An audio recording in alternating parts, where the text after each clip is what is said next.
بسم اللہ الرحمن الرحیم۔ امیر، میں لیون کے حکمران رومیر کی بیٹی قرسینہ کی طرف سے احمد بن یالا کے لیے ایک پیغام لے کر آیا ہوں۔ ان الفاظ پر امیر عبد الرحمن ہی نہیں، احمد بن یالا بھی چونکا تھا، یہاں تک کہ امیر نے اسے مخاطب کیا۔ کیسا پیغام؟ جواب میں گودیرا نے وہ ساری تفصیل بتا دی تھی جس طرح رومیر نے احمد بن یالا کو ہلاک کرنے کے لیے نبرہ کے حکمرانوں کو 2 طریقے پیش کیے تھے۔ جب وہ خاموش ہوا تب کسی قدر دلچسپی کا اظہار کرتے ہوئے امیر عبد الرحمن نے پوچھ لیا، کیا نبرہ کے حکمران گارشیا نے اس مقصد کے لیے کسی تیغزن کا انتخاب کیا ہے؟ جواب میں گودیرا کہنے لگا، امیر محترم، رومیر نے یہ پیغام جن کارکنوں کو دے کر نبرہ کی طرف بھجوایا تھا، ان کارکنوں کے ساتھ مجھے بھی قرسینہ کی ماں لسانہ نے روانہ کر دیا تھا۔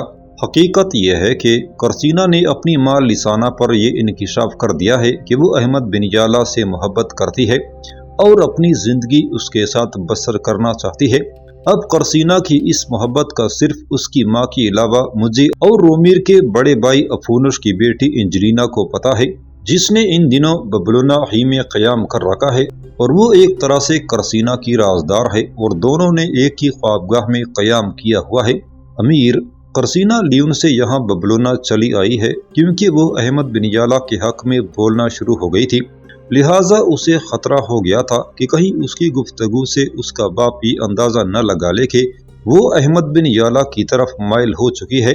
ایسی صورت میں وہ اس کے خلاف کارروائی بھی کر سکتا تھا، لہٰذا لیون سے نکل کر قرسینہ نے ان دنوں نبرہ کے مرکزی شہر ببلونا میں قیام کیا ہوا ہے، اور اب یہی پیغام دے کر اس نے مجھے آپ لوگوں کی طرف روانہ کیا ہے۔ امیر، جہاں تک آپ کے اس سوال کا تعلق ہے کہ کسی تیغزن کا انتخاب ابھی تک کیا گیا ہے کہ نہیں، تو ابھی تک نبرہ کا حکمران گارشیا اور اس کی ماں تھیوڈورا اسی جستجو میں ہے کہ رومیر کی تجویز کے مطابق کسی اچھے تیغزن کا انتخاب کر کے اس کے ساتھ احمد بن یالا کا انفرادی مقابلہ کروائیں۔ رومیر کے وہ کارکن جو یہ تجویز لے کر گارشیا اور ملکہ تھیوڈورا کے پاس آئے تھے، وہ واپس لیون جا چکے ہیں، لیکن قرسینہ بیٹی نے مجھے اپنے پاس روک لیا ہے۔ دراصل اسے اندازہ ہے کہ شاید اسے خود کسی طرح سے آپ سے یا احمد بن یالا سے رابطہ قائم کرنے کا موقع نہ ملے، لہٰذا وہ میرے ذریعے سے آپ لوگوں سے رابطہ قائم رکھنا چاہتی ہے۔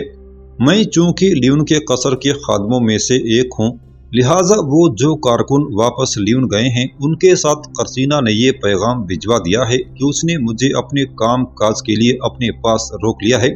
میرا نام گودیرا ہے۔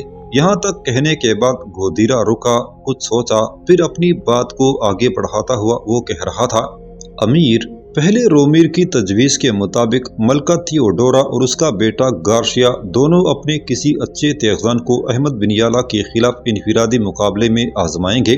اگر وہ اس میں ناکام ہوئے تو پھر دوسرا طریقہ استعمال کریں گے، پادریوں کا ایک وفد آپ کی طرف روانہ کریں گے اور وہ اپنے ساتھ ایک اچھا تیغزن بھی لے کر آئیں گے، اور صلح کے ہیلے اور حربے کے ذریعے آپ کے لشکر میں آ کر احمد بن یالا کے خلاف کارروائی کرنے کی کوشش کریں گے۔ گودیرا رکا، کچھ سوچا، پھر کہنے لگا، قرسینہ نے مجھے احمد بن یالا کے نام سختی اور تاکید کے ساتھ یہ پیغام دیا ہے کہ آنے والی کسی جنگ میں جب نبرہ اور آپ کے لشکر ایک دوسرے کے آمنے سامنے آئیں اور نبرہ کے لشکر میں سے کوئی انفرادی مقابلے کے لیے نکلے تو احمد بن یالا کو چاہیے کہ اس سے محتاط رہے، اس لیے کہ جو شخص انفرادی مقابلے کے لیے نکلے گا وہ احمد بن یالا کے سامنے آتے ہی اپنے نیزے کا وار اس پر کرے گا۔ وہ لوہے کا نیزہ استعمال کرے گا جو اس کے گھوڑے کی زین کے ساتھ بندھا رہے گا۔ گودیرا جب خاموش ہوا تب اس کی طرف دیکھتے ہوئے کسی قدر فکرمندی کا اظہار کر کے امیر عبد الرحمن نے کہنا شروع کیا، کیا ببلونا میں قیام کے دوران قرسینہ کے لیے کوئی خطرہ تو نہیں؟ تمہارے ذریعے جو اس نے ہمارے ساتھ پیغام رسانی کا سلسلہ شروع کیا ہے، تو کیا اس وجہ سے اس کی ذات مشکوک نہ ہو جائے گی؟ اگر ایسا ہوا تو کیا اس کے خلاف نبرہ کی ملکہ اور اس کا بیٹا کوئی کارروائی تو نہیں کریں گے؟ امیر، فی الحال اس کی کوئی امید نہیں ہے۔ قرسینہ وہاں قیام کے دوران میرے ذریعے آپ کے ساتھ پیغام رسانی بڑی آسانی سے جاری رکھ سکتی ہے، اس لیے کہ قصر کے اندر اس کی ایک ہمدرد ہے جو اسے ساری خبریں پہنچاتی ہے، اور وہ اس کے بڑے ابا افونش کی بیٹی انجلینا ہے۔ جو دیوانگی کی حد تک قرسینہ سے محبت کرتی ہے۔ امیر، قرسینہ زیادہ تر ببلونا کے قصر میں اپنی خوابگاہ کے اندر ہی رہتی ہے، کسی سے زیادہ ملتی جلتی نہیں ہے، نہ ہی ادھر ادھر سے خبریں لینے کی کوشش کرتی ہے۔ اسے خود ہی احساس ہے کہ اگر اس نے ایسا کرنے کی کوشش کی تو اس کی ذات مشکوک ہو جائے گی۔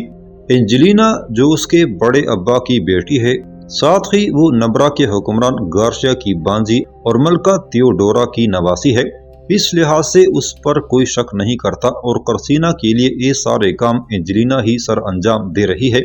قرسینہ نے احمد بن یالا کے لیے یہ پیغام بھی بھجوایا ہے کہ جس وقت کسی تیغزن کا انتخاب ہو جائے گا وہ پھر مجھے آپ کی طرف بھجوائے گی اور اس تیغزن کی نشاندہی کرے گی۔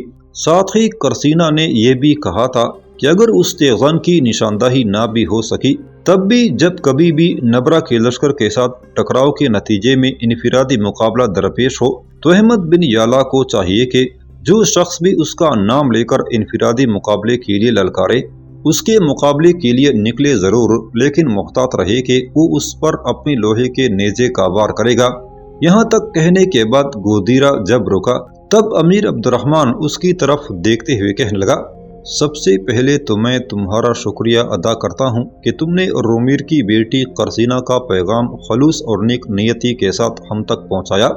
میرے عزیز، واپس جا کر میری طرف سے قرسینہ کو یہ پیغام دینا، اب اس کی حیثیت میری نگاہوں میں ایک بیٹی کی سی ہے۔ جب کبھی بھی وہ میرے پاس آئے گی اور میرا اس کا سامنا ہوگا، اس کی عزت، اس کا وقار، اس کی حیثیت ہمارے ہاں ایک ہر دل عزیز بیٹی کی سی ہوگی۔ واپس جا کر اسے میری طرف سے کہنا، مسلمانوں کا حکمران عبد الرحمن کہتا ہے، اے بیٹی، تو نے ہمارے تحفظ کی خاطر جو پیغام بھجوایا اس کے لیے ہم تیرا شکریہ ادا کرتے ہیں۔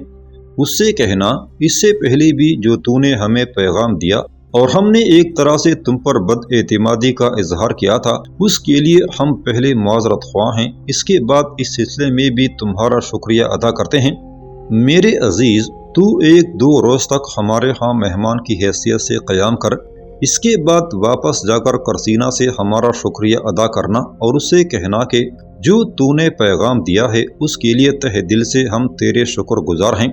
امیر عبد الرحمن کے خاموش ہونے پر گودیرا نے التماس کرنے کے انداز میں کہنا شروع کیا، امیر، کیا ایسا ممکن نہیں مجھے کوئی ایسی چیز دی جائے جسے میں قرسینہ کو پیش کروں اور اسے اعتبار آ جائے کہ میں واقعی آپ کی خدمت میں حاضر ہوا تھا، جو پیغام اس نے مجھے دیا ہے وہ پہنچ گیا ہے، ورنہ وہ ششپنج اور شکوک و شبہات میں پڑی رہے گی۔ جس وقت اس نے مجھے رخصت کیا تھا تو مجھے ایک نہیں 3 بار اس نے تاکید کی تھی کہ وہاں سے کوئی ایسی چیز لانا جسے دیکھ کر مجھے اعتماد اور بھروسہ ہو جائے کہ تم نے اپنا فرض ادا کر دیا ہے اور پیغام پہنچا دیا ہے۔ اس کا یہ بھی کہنا تھا کہ اگر تم کوئی چیز نہ لائے تو میں اسی ششپنج میں پڑی رہوں گی کہ پتہ نہیں میں نے پیغام دیا بھی ہے کہ نہیں۔ اور گودیرا جب رک گیا تب مسکراتے ہوئے عبد الرحمن نے اسے مخاطب کیا، اپنی بات مکمل کرو، تم رک کیوں گئے ہو؟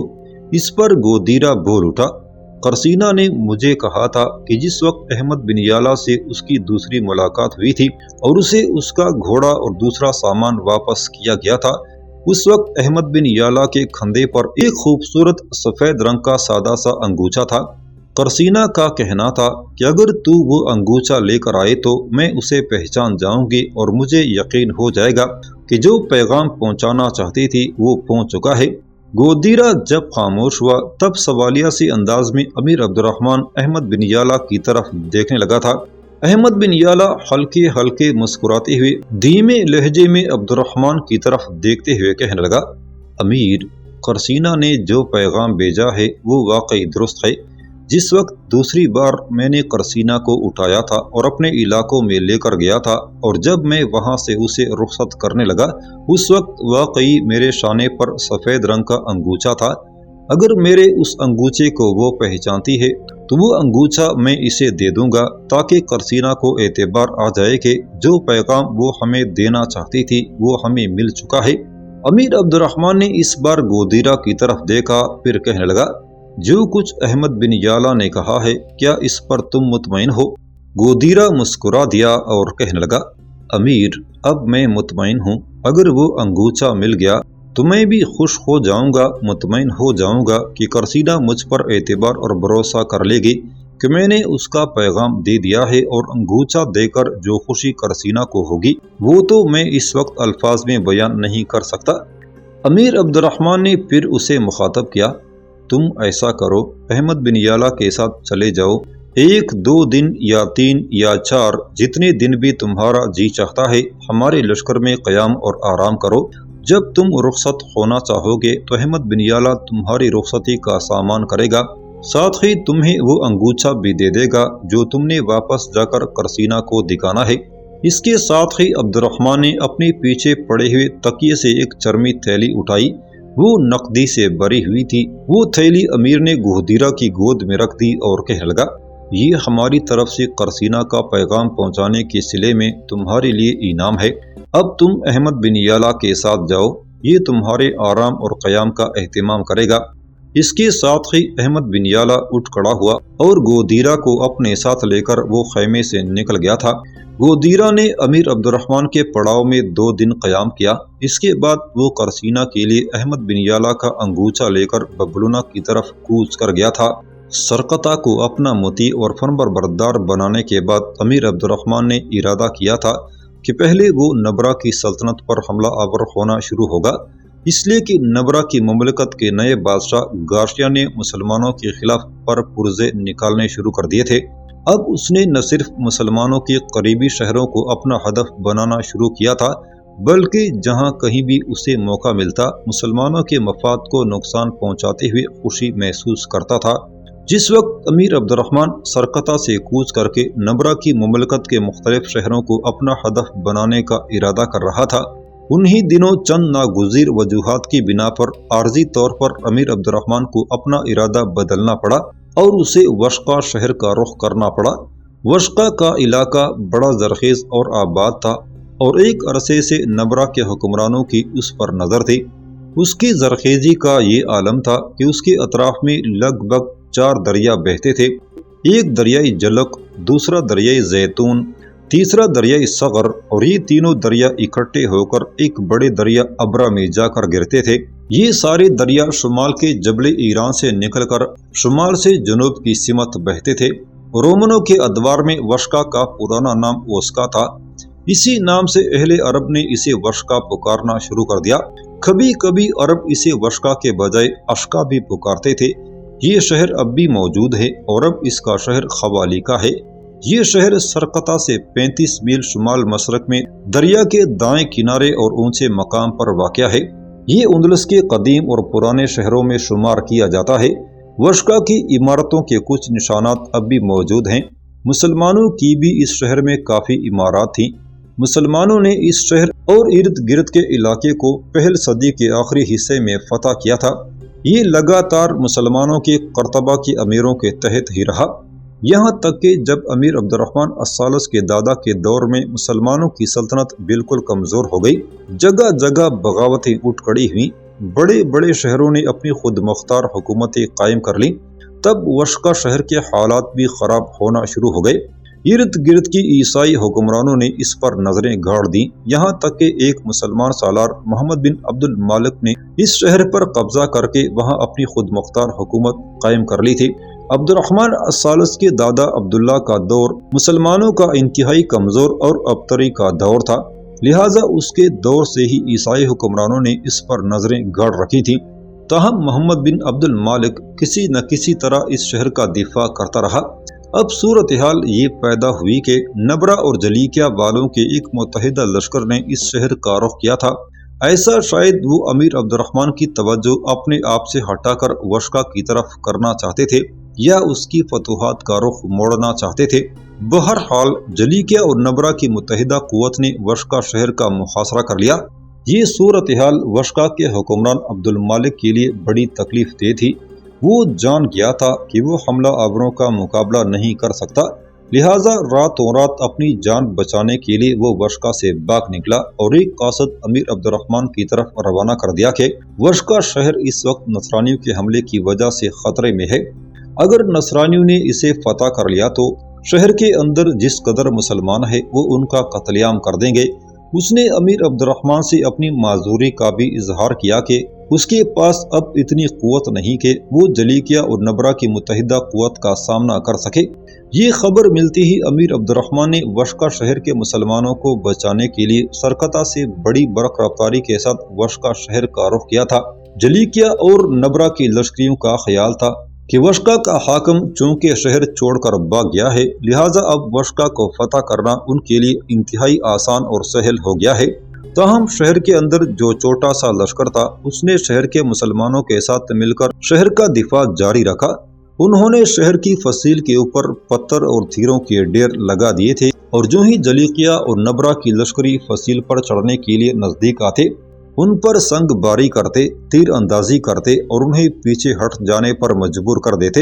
جوں جوں محاصرہ طول پکڑنے لگا، توں وشقا کے لشکریوں کی حالت بد سے بدتر ہونا شروع ہو گئی تھی۔ ان کے لیے پہلے ہی یہ انکشاف بڑی بددلی کا باعث تھا کہ ان کا حاکم شہر چھوڑ کر بھاگ گیا ہے اور شہر کو وہ ان کے سپرد کر گیا ہے۔ اس وقت انہیں اپنے چاروں طرف سے کوئی مدد ملنے کی بھی امید نہ تھی۔ انہیں شاید ابھی تک یہ خبر بھی نہ ہوئی تھی کہ امیر عبد الرحمن قلعہ ایوب کو فتح کرنے کے بعد سرکتا کو بھی اپنے سامنے زیر کر چکا ہے، اور سرکتا کے حاکم محمد بن ہاشم نے اطاعت اور فرمان برداری اختیار کر لی ہے۔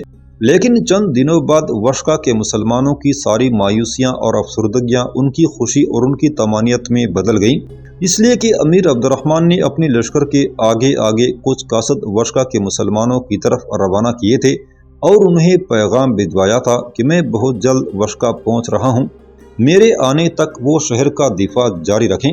یہ خبر جب وشقا شہر پہنچی تو وشقا شہر کے لوگوں کی خوشی اور ان کے اطمینان کی کوئی انتہا نہ تھی۔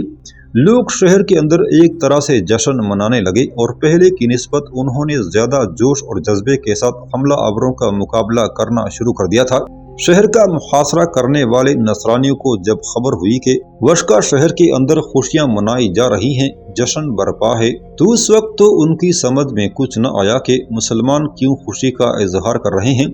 آخر جب جلیکیا اور نبرا کی مملکتوں کے اس متحدہ لشکر کے سالاروں کو جب یہ خبر پہنچی کہ امیر عبد الرحمن الثالث آندھی اور طوفان کی طرح سرکتا سے وشقا کی طرف رخ کیے ہوئے ہے اور آتے ہی وہ جلیکیا اور نبرا والوں پر حملہ آور ہوگا، یہ خبر سن کر جلیکیا اور نبرا والوں کی لشکریوں کے پاؤں تلے سے زمین لرز کانپ گئی تھی۔ انہوں نے آپس میں صلاح مشورہ کرنا شروع کیا کہ ہمیں کس رد عمل کا اظہار کرنا چاہیے۔ صرف چند ایک سالاروں نے یہ مشورہ دیا کہ ہمیں لشکر کو دو حصوں میں تقسیم کر لینا چاہیے، ایک حصہ امیر عبد الرحمن کے سامنے رہ کر جنگ کی ابتدا کرے، دوسرا کہیں گھات میں سے نکل کر حملہ آور ہو جائے۔ لیکن سالاروں کی اکثریت نے اس پر عمل کرنے سے انکار کر دیا۔ انہوں نے یہ وجہ پیش کی کہ اس سے پہلے ایسے حربے رومیر نے مسلمانوں کے خلاف استعمال کیے، لیکن ہر موقع پر اسے ذلت آمیز شکست اٹھانا پڑی۔ اس کے علاوہ وہ سالار جو اس سے پہلے کئی مقامات پر عبد الرحمن اور احمد بن یالا سے ٹکرا گئے تھے، انہوں نے انتہائی تشویش کا اظہار کرتے ہوئے کہا، جو لشکر اس وقت ہمارے پاس ہے، اگر اس کی تعداد عبد الرحمن اور احمد بن یالا کے لشکر سے 10 گنا بھی زیادہ ہوتی تو وہ دونوں ہمارے لشکر کو کنگال کر رکھ دیں گے، وشقا کے نواح میں ایسا رگے دیں گے کہ کسی کو جان بچا کر بھاگنے کا موقع نہیں ملے گا۔ سالاروں کے اس انکشاف پر لشکریوں کے اندر بددلی پھیلنا شروع ہو گئی تھی۔ ایک کونے سے دوسرے کونے تک ان کے لشکر میں یہ کسر پسر ہونا شروع ہو گئی تھی کہ اگر مسلمانوں نے وشقا آ کر ان پر حملہ کر دیا تو ان میں سے کوئی بھی زندہ نہیں بچے گا۔ اس بنا پر سالار تو سالار ہر لشکری وہاں سے ہٹ جانے کے لیے گفتگو کرنے لگا تھا۔ بڑے سالاروں نے جب لشکر کی یہ حالت دیکھی تو اپنی عافیت اسی میں جانی کہ امیر عبد الرحمن کے وشقا پہنچنے سے پہلے وہ اپنا بوریا بستر سمیٹ کر بھاگ نکلے۔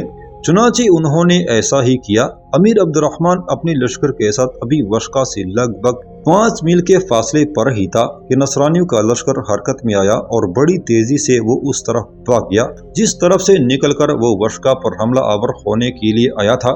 اس طرح امیر عبد الرحمن وشقا پہنچا۔ شہر کے لوگوں کو جب خبر ہوئی کہ امیر عبد الرحمن وشقا پہنچ رہا ہے تو انہوں نے شہر پناہ کے سارے دروازے کھول دیے تھے۔ شہر کے عمرا شہر سے باہر نکلے۔ امیر عبد الرحمن اس کے سالاروں اور اس کے لشکریوں کا شاندار انداز میں استقبال کیا۔ امیر عبد الرحمن اپنی لشکر کے ساتھ شہر میں داخل ہوا۔ شہر کا نظم و نسق 4 روز تک درست کرتا رہا۔ اپنی طرف سے وہاں اس نے اپنا ایک حاکم بھی مقرر کر دیا تھا۔ امیر عبد الرحمن الثالث سے بغاوت کرنے کے بعد احمد بن اسحاق تو ادھر ادھر ہی پھرتا رہا، جبکہ امیہ بن اسحاق نے شطرین شہر کا رخ اس لیے کیا تھا کہ اس سے پہلے اس شہر میں قیام کر چکا تھا اور وہاں اس کے بہت سے حمایتی بھی تھے۔ اس بنا پر اس کا خیال تھا کہ وہ شطرین جا کر اپنی طاقت اور قوت میں اضافہ کرے گا اور وہاں اپنی خود مختار حکومت قائم کرنے میں کامیاب ہو جائے گا۔ امیہ بن اسحاق نے شطرین پہنچ کر سب سے پہلے وہاں کے لوگوں کو اپنے ساتھ ملایا، ایک خاصا بڑا لشکر تیار کیا تاکہ اس پر کوئی حملہ آور ہو تو وہ دفاع کر سکے۔ ساتھ ہی امیر عبد الرحمن کے لشکر سے جن لوگوں کو اپنے ساتھ بگا کر لے گیا تھا ان میں سے ایک کو اس نے رومیر کی طرف روانہ کیا تاکہ رومیر سے رابطہ قائم کیا جائے اور اس کے ساتھ یہ معاہدہ کیا جائے کہ جب عبد الرحمن رومیر پر حملہ آور ہو تو امیہ بن اسحاق اس کا حلیف بنے گا، اور اگر عبد الرحمن امیہ بن اسحاق پر حملہ آور ہو تو رومیر اس کی مدد کرے۔ امیہ بن اسحاق کا یہ قاصد جب رومیر کی خدمت میں حاضر ہوا تو رومیر بڑا خوش ہوا، شاندار انداز میں اس کا استقبال کیا۔ اس قاصد کے آنے کی وجہ سے رومیر کو امید ہو گئی تھی کہ شاید اسے مسلمانوں کی طرف سے کچھ خلیف مل جائیں گے، اور اب تک وہ امیر عبد الرحمن سے اپنی شکستوں کا انتقام نہیں لے سکا تو مسلمان خلیفوں کی وجہ سے شاید وہ اپنی اس دیرینہ خواہش کی تکمیل کرنے میں کامیاب ہو جائے۔ اس بنا پر امیہ بن اسحاق کے قاصد کو رومیر نے بڑی اہمیت دی، اپنے سامنے اسے بڑے احترام اور عزت کے ساتھ نشست پر بٹھایا، پھر اسے مخاطب کر کے کہنے لگا، میرے چوبیدار نے مجھے بتایا ہے کہ تم امیہ بن اسحاق کے ساتھ ہی عبد الرحمن کے لشکر سے نکل کر شطرین کی طرف آئے ہو۔ پہلے میں عبد الرحمن کو کوئی اہمیت نہیں دے رہا تھا اور میں نے یہ سوچ رکھا تھا کہ ایک نہ ایک دن اسے ایسی بدترین شکست دوں گا کہ اسے اپنے سامنے جھکنے پر مجبور کر دوں گا، لیکن میری بدقسمتی کہ میں ایسا کرنے میں کامیاب نہیں ہوا۔ اب میں تم سے کچھ معلومات حاصل کرنا چاہتا ہوں، لیکن میرے سوالات کا جواب دیتے ہوئے ایک بات کا خیال رکھنا کہ میں جانتا ہوں اس دفعہ تمہارا سالار عبد الرحمن کے خلاف بغاوت کر چکا ہے۔ جو سوال میں عبد الرحمن کے متعلق کروں اس کا جواب حقیقت پر رہتے ہوئے دینا، مخالفت کی وجہ سے اس کے کاموں کو، اس کے اعمال کو میرے سامنے مسخ کر کے پیش نہ کرنا۔ اگر تم حقیقت اور سچائی پر رہتے ہوئے میرے سوالوں کا جواب دو گے تو اس سے مجھے رہنمائی ملے گی اور میں بہتر انداز میں عبد الرحمن کے خلاف حرکت میں آ سکوں گا۔